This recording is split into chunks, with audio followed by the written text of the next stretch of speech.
the article, Why We Must Talk About Race, written by anthropologist Yolanda Moses, she states that race is important to talk about because we live in a world where identity matters and where racial identity is something that is part of who we are.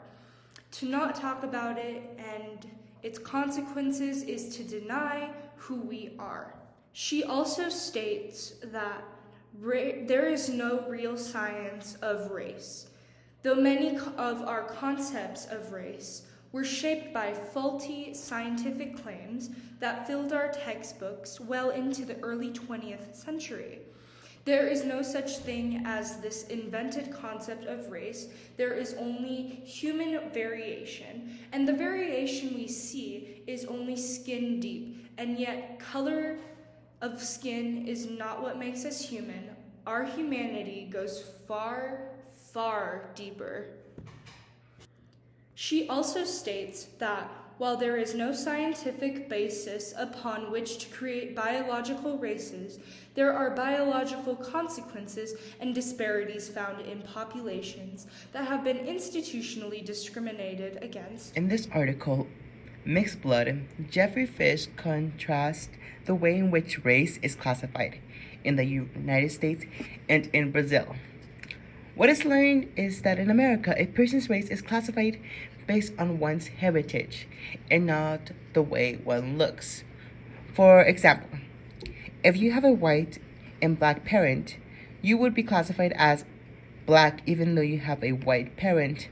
However, in Brazil, people are classified based on how one looks.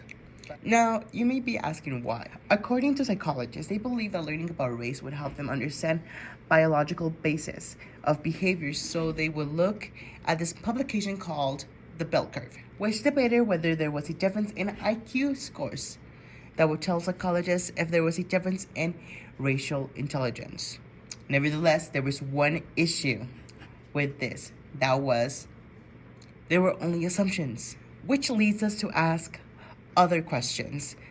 The first question, how can we understand the variations in physical appearance among human beings?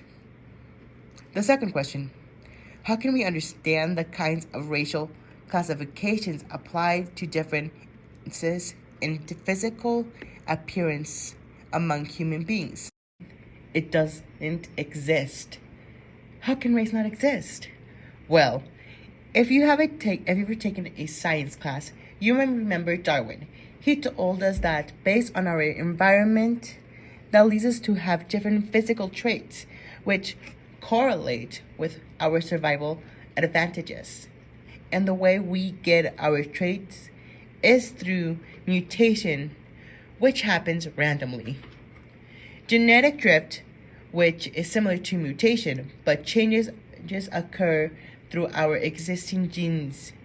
Lastly, through natural selection, classification as folk taxonomies. And Americans have trouble understanding this because we look out our blood to do the classification. Now, the way in which Brazilians do their classification is based on tipos, meaning what type. They have ways of distinguishing people than just white or black, such as morenas, muleta, or preta. So one thing we can learn from Brazilian system classification is based on what you look like and nothing to do with your parents' traits passed on to you. In the article titled Racial Realities, written by Yolanda Moses, she states that just because race doesn't exist didn't prevent the idea of whether a person could live freely. We must work to understand more fully and ultimately change ways our institutions are built upon surrounding assumptions of race. Lastly, understanding race does not require professionalism across subjects. It merely requires questioning ideas we assumed were true and being open to replacing these fraught assumptions with ideas that are scientifically accurate and ethically informed. The article Kamala Harris's refusal of the one-drop rule takes a step away from what race is as a concept, like what the previous articles have been speaking on, and more into how race affects the way that people are viewed today. Kamala Harris is the current Vice President of the United States, and she is of mixed background. Throughout her campaign, media pressures continue to ask questions about her race, boxing her in and calling her the first Black woman vice president.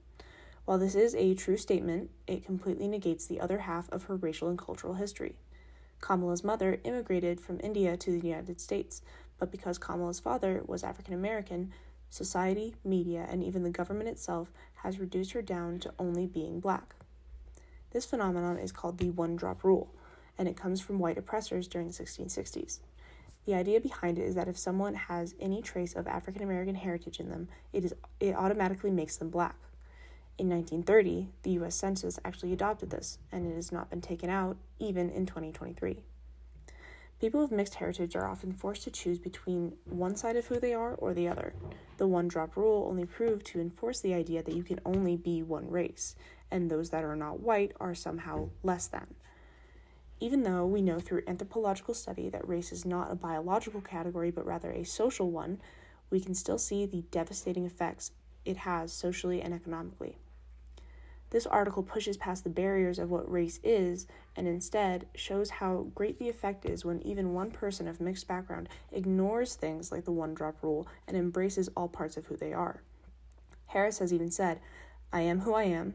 You might need to figure it out, but I'm fine with it."